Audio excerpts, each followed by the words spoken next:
Halloween guys! Today I have my nephew Blakely with me and we have created a really fun and easy mummy makeup tutorial. Blakely wanted his mummy to be as horrific as possible, but obviously I did say it's for children, so it does have to be friendly. So before we get started, we're going to create some liquid latex drops which will dry off as we do the makeup, and then we can later on apply to the skin. So these would just look like little signs of infection sitting on the skin. Liquid latex is really cheap and you can always find it in the Halloween sections in places like Asda's and Walmart, and they usually come in disposable small sachets. So earlier in the day, Blakely and I went out and bought some bandages from Savers, and then we went home and got to work on soaking them all in tea bags. That way they take on a really cool old stain effect, and then we hung them outside because it was really hot. So before you start your makeup, wrap the bottom half of the body up as you would, and then you're ready to just do the face. So we're taking a cream product. Again, you can get these in Asda or Walmart, Tesco, Wilko, anywhere that sells kids Halloween makeup. It's usually all grease paint, and they do colour specifically for werewolves, mummies, all the Halloween characters. So we're taking a buttery cream shade, and this is going to make the skin look more sallow. It's got a little bit more yellow in it. It's taking down the redness out of Blakely's face and generally making him look a lot paler. I'm just using a softer brush to buff that in around his hairline, over his eyebrows and around his actual eye socket. You can see he possibly takes after me with his artistic eyes. Notice that I missed the section on his chin. So as he rightly pointed out, make sure you do cover the chin and also the neck and possibly the ears if they're going to be on show. We're going to be covering Blakely's with the bandages. I'm going to be taking a couple of matte brown eyeshadows to darken and give the appearance of a sunken eye socket. This is going to be a transition shade before we apply black. Now you only need a medium matte brown eyeshadow for this. I just dip my colours between the 3 shades out of my Zoeva palette, but any medium matte brown eyeshadow will do. So I'm taking this all the way around the eye socket, also a little bit into Blakely's eyebrows and also underneath those lower eyelashes. Look at that reaction. He just saw himself in the mirror and realised that he looks extremely ill. Here I'm just taking the foundation brush and working that around the seams of the eyeshadow to blend it into the cream. Next I'm taking a matte black eyeshadow. The one I'm using is from my Tropical Wonders palette, however any matte black eyeshadow will do the trick, and I'm blending that onto the centre of Blakely's eyelids and then buffing that out into the brown that we've already applied. When you apply black without a brown base underneath, black can often give out a green or a blue hue when it's blended, so you want to avoid this, and the best way to do that is to apply the brown eyeshadow first. I'm now going in with a clean blending brush and I'm going around the seams to buff that into the cream eyeshadow that we've got on the skin. We do really want a soft appearance, so it looks like the skin is actually sallow as opposed to it being something that you've applied. This next step is optional. Blakely's very good at having makeup put on him, and so I'm taking a red cream liner and I'm applying it to just the very edge of his waterline and a little bit above his lash line, and then blending that with my finger. Then I'm taking a warm brown cream product and I'm buffing that over his lips, so I'm also taking it ever so slightly above and to the sides of his lips. If you don't have a warm brown available in the kids Halloween section, you can just use a lipstick. Then I'm applying black to the very centre of his lips and again tapping that in with my finger.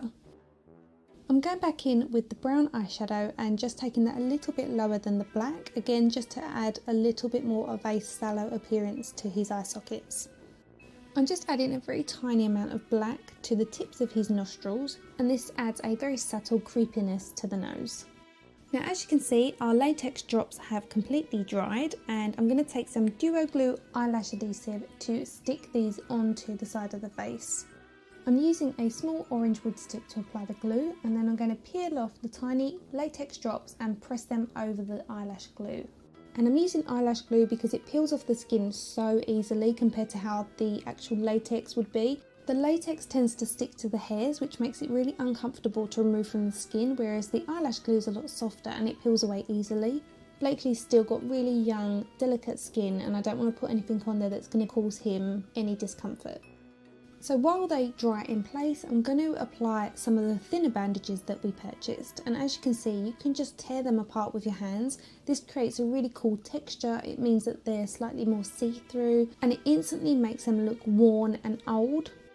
So to begin with, we're going to wrap the head in the thicker bandages. These have already been tea stained. Both of the sets have, but obviously the lighter, thinner ones don't take on as much staining. So this is what we're going to apply to the head first, so it matches the body. And then we're going to layer over this with the thinner torn bandages. I wasn't sure how I wanted to layer them. I needed my sister's help from the front to kind of guide me, because it's quite difficult when you're doing it on your own to work out how best to layer them up. I just kind of felt like I wanted one to sort of partly cover Blakely's face, and also for them to go in different directions, and also so that it doesn't look pristine. You don't want it so loose that it comes off, but you don't want it so tight that it's uncomfortable for you or your child.